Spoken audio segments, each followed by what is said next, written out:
এইটুকু মেয়েকে নিয়ে আমাদের নাজেহাল অবস্থা। মানে সারাদিন ওকে নিয়ে আমাদের হিমশিম খেয়ে যেতে হচ্ছে। এত দুরন্ত হয়ে গেছে ভাবনার বাইরে। আর দেখো সকালবেলা বড়মশাই ওকে জামাটা পরিয়ে দিচ্ছে। কারণ ও সকালবেলা ঘুম থেকে উঠে ওর বাবার কাছে একটু বেশিক্ষণ থাকে। বাবা সারাদিন টাইম দিতে পারে না, কাজের চাপে থাকে।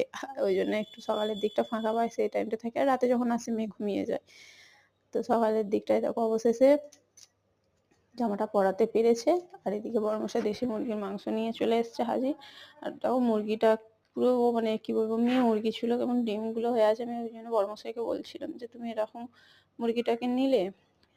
তারপরে এখানে মাংসটা হয়ে গেছে দেখতেই পাচ্ছ। মা বোন ওদিকে পেঁয়াজ কাটছিল। আর তারপর আমি খাওয়া দাওয়া সেরে, আর মেয়েটার জন্য অবশ্যই একটা ডিম সেদ্ধ দিয়েছিলাম, ওটা ভেবো না আবার মুরগিটারই ডিম, ওটা মেয়েটার জন্য ওখানে দিয়ে দিয়েছিলাম। তারপর ডাক্তারখানায় চলে এসেছিলাম, আমার একটু প্রবলেম হচ্ছিল দেখাতে। তারপর বাড়ি এসে দেখো মেয়েটা খেলছে সন্ধ্যাবেলায়। ভালো লাগলে লাইক কমেন্ট শেয়ার করবেন। আজকে এইটুকুনি, নমস্কার।